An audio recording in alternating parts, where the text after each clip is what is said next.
odotan viestinnältä vuonna 2014 lähinnä semmoista ajankohtaisuutta tietysti aina, mutta ennen kaikkea tämmöistä puhuttelevaa, läsnä olevaa viestintää.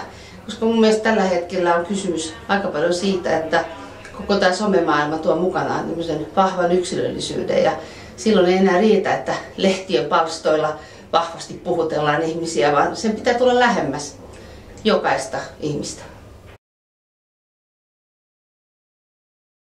Toimitusjohtajana en halua viestinnältä, ehdottomasti en halua semmoista staattista pönötystä, joka on ylhäältä annettu ja kauhean tämmöistä julistavaa, jota mun mielestä tietysti määrin tämmöinen hyvin vanhanaikainen viestintä on.